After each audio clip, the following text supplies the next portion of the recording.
O ex-prefeito Silvio participou? Não foi. Não foi, né?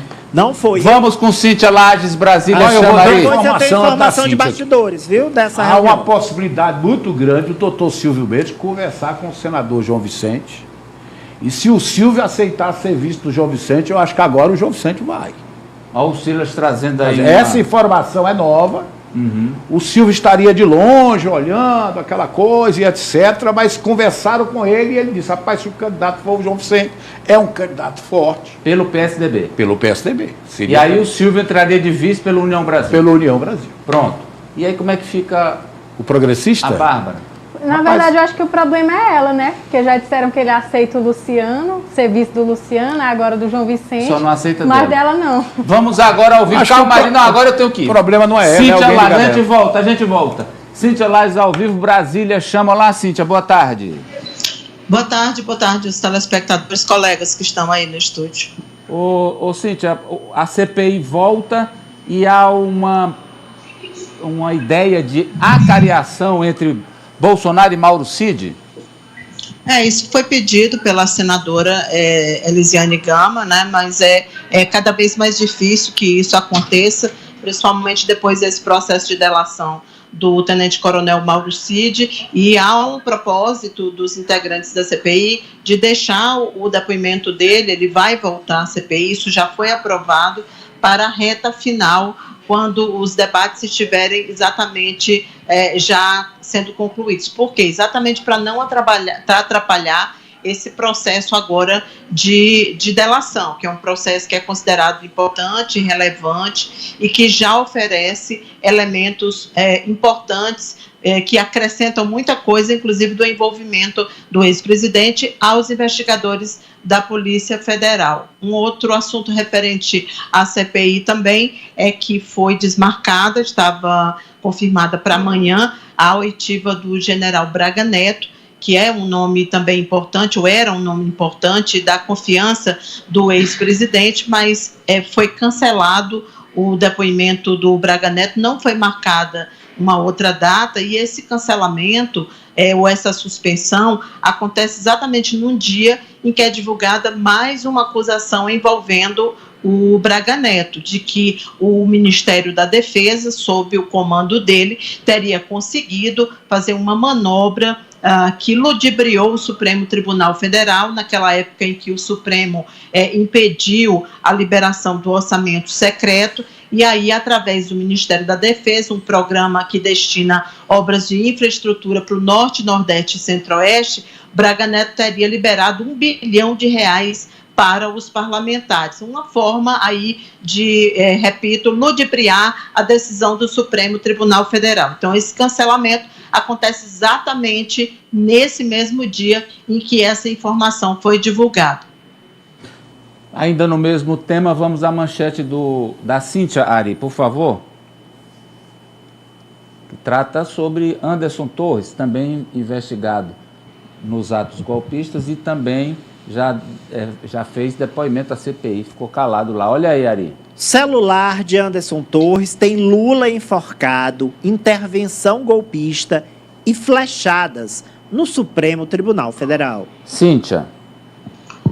Como parte no conteúdo que os investigadores estão encontrando nos celulares apreendidos, no caso do ex-ministro da Justiça e homem forte da segurança do Distrito Federal naquele 8 de janeiro, foram encontrados conteúdos de teor golpista. São vários cards que eram difundidos em grupos de extrema direita e que são cards que apontam, sugestionam, melhor dizendo, violência contra o presidente Lula. Tem um card específico em que prega o enforcamento do presidente no dia da posse, um outro que fala em suposta fraude, né, batendo naquela tecla de fraude nas urnas eletrônicas. Esses conteúdos foram achados no celular do Anderson Torres, que está, repito, sob investigação. Tinha também, esse aí é o card do enforcamento, né? Havia um sugestionamento aí de que o presidente fosse morto antes de tomar posse, e tem ainda também insinuações de supostas fraudes, nada comprovado, contra o ministro Alexandre de Moraes. Os investigadores questionam exatamente isso, como o homem forte da segurança, aquela pessoa que era responsável por cuidar da segurança, pode manter, armazenar em seu celular esse tipo de conteúdo, Amadeu.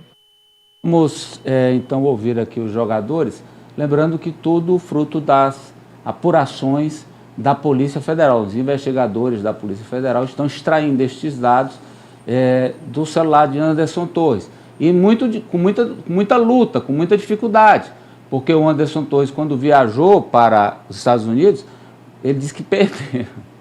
Ele disse que perdeu o celular lá. Sei lá, acho que na Disney, imagino eu. Pois não, Ari, seu comentário.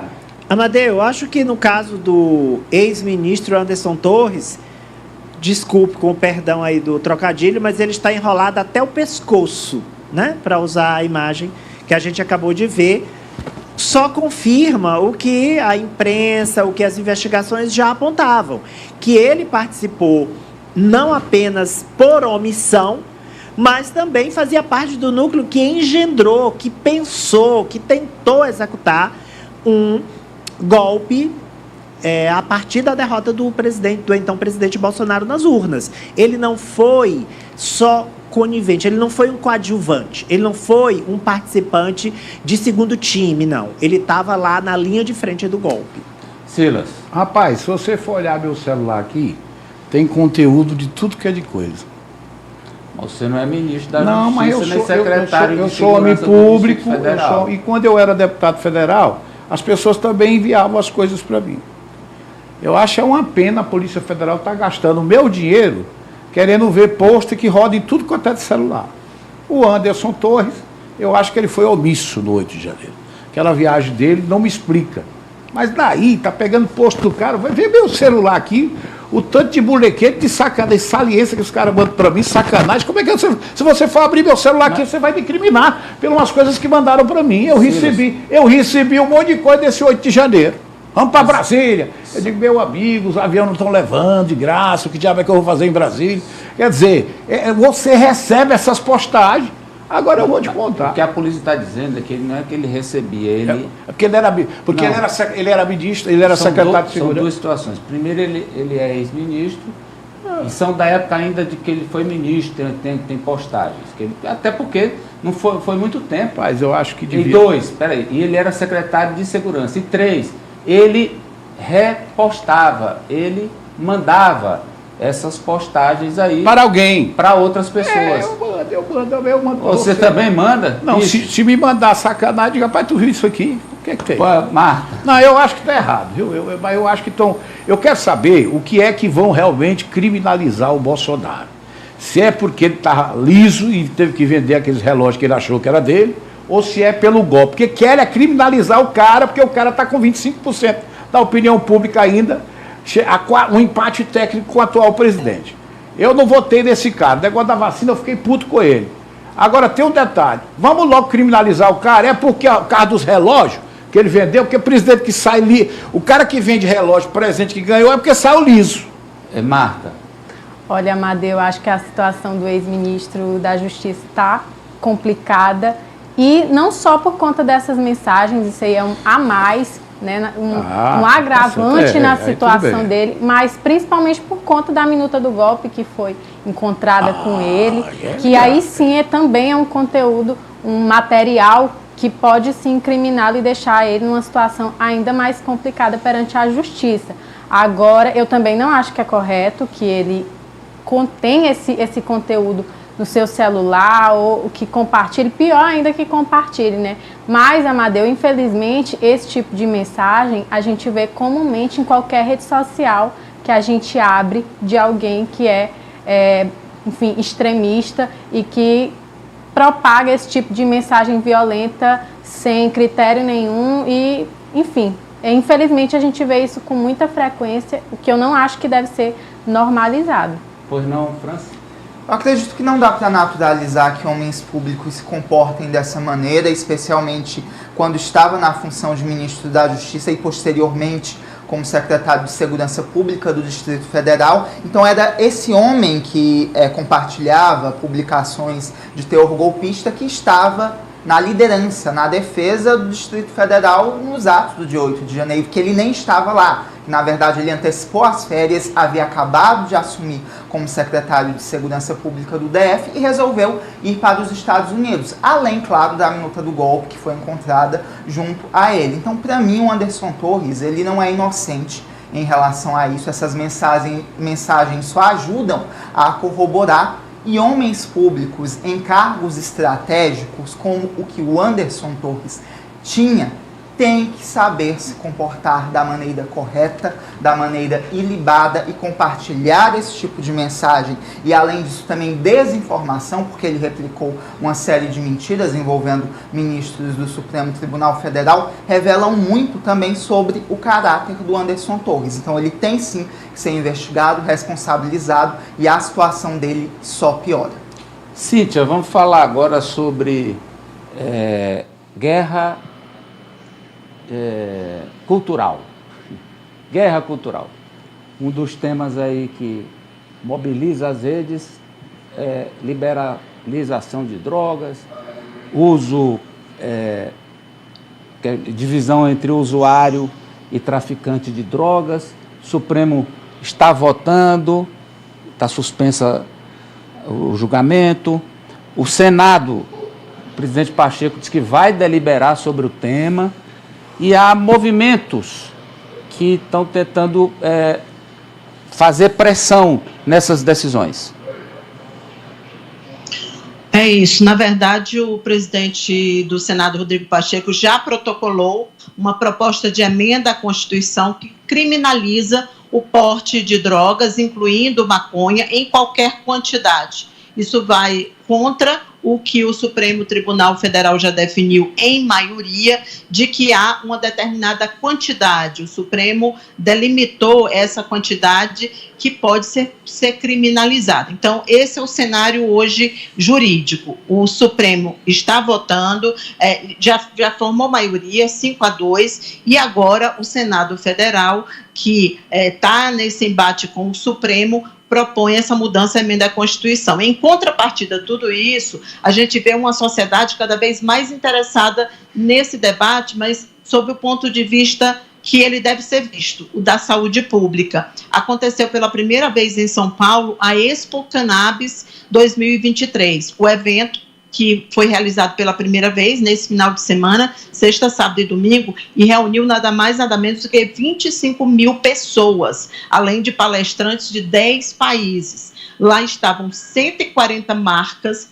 de produtos à base de cannabis, produtos e serviços. Tinha desde de medicamento para PET até aqueles medicamentos mais conhecidos que hoje são utilizados para uma série de doenças, e sobre eles já temos também decisão no Brasil que permite o uso medicinal da cannabis. Mas é certo que há uma questão ideológica envolvida e muitas vezes essa questão se sobrepõe ao que realmente importa, que é a saúde pública. Chamou a atenção esse evento porque acontece nesse momento, em que há, por parte do Congresso, essa tentativa de criminalizar, e parte do Supremo, uma tendência muito forte de diferenciar o que é crime e o que não é. A própria lei das drogas já diferencia o usuário do traficante. Porém, como a lei das drogas não estipulou quantidade, fica uma zona cinzenta de interpretação. E o que ocorre hoje no Brasil é que qualquer um que é pego é considerado traficante, sendo pobre vai para o pau. Se tiver costa larga, como o Silas gosta de dizer, aí fica de boa. Rapaz, eu quero Mas saber o que é que vai contribuir para a saúde O diabeira dá com maconha dentro do bolso, dentro de casa. O que é que vai contribuir para a saúde? Uma coisa é a gente discutir cientificamente o poderio, né, da cannabis. Outra coisa é o que está sendo votado no STF, para o caba dizer, rapaz, passa aqui em casa que eu estou aqui fumando um baseado, viu? Eu estou aqui me ilombrando, aí tu passa aqui que eu estou com a quantidade certa. Pô, isso é diferente. A cannabis não. Cientificamente, tem gente que não consegue sobreviver sem um produto da cannabis. Agora, a maconha, vocês viram o que aconteceu em Portugal. Portugal teve que retroagir. Teve que retroagir porque houve um aumento do número de depressivos, houve um aumento, inclusive, do consumo de drogas mais pesadas. Não, mas porque quando quer discutir isso, tem que discutir isso. Então o Congresso está correto em legislar desta forma, e o Congresso precisa urgentemente legislar a forma medicinal e legislar a forma lá de droga. Eu acho que ele precisa diferenciar. Mas Portugal não voltou atrás, não. Eles estão estudando a situação. A tendência do Congresso lá é retroagir. Mas não continua valendo a diferenciação dos lados do traficante lá. Pois não, Ari? Olha, esse assunto, ele precisa ser discutido do ponto de vista científico. Esse evento, e saúde, né? E isso, de saúde pública. Uma coisa inerentemente ligada à outra. Por quê? O que a Cintia está trazendo é um evento que mostra o uso da cannabis sativa não é o uso recreacional. Não é o uso recreativo. É o uso para ajudar em tratamentos de saúde, pessoas com problemas neurológicos graves, problemas como epilepsia, como esquizofrenia. Então, esse uso, que já acontece em outros países, ele é contaminado no Brasil por uma discussão ideológica. É maconheiro da esquerda contra extremista da direita que não quer nem ouvir falar do assunto. Se a gente não focar na ciência e no uso para o benefício dos brasileiros, enquanto cidadão do ponto de vista medicinal, a gente se perde nessa discussão, nesse fla-flu esquerda-direita. Pois não, Marta? Amadeu, eu acho que é um debate, claro, que tem diversas camadas aí dentro disso que a Cíntia trouxe a respeito da cannabis medicinal.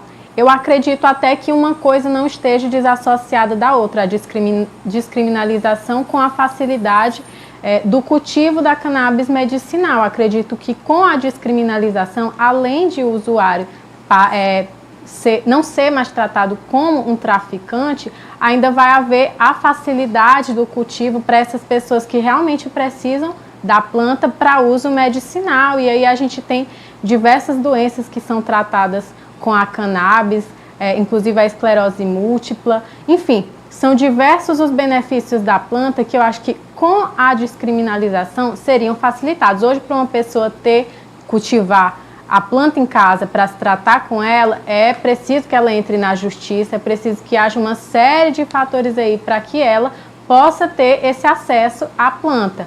Então, eu acho que essa medida vai também facilitar, sim, aquelas pessoas que precisam da planta para tratamento de doenças, inclusive gravíssimas, que você precisa ali do uso dela continuamente, diariamente e urgentemente, porque nesse processo todo na justiça demanda um tempo longo e que às vezes a pessoa não tem como esperar. Só uma informação aqui sobre Portugal, Silas, a lei lá faz a distinção entre o usuário e o traficante.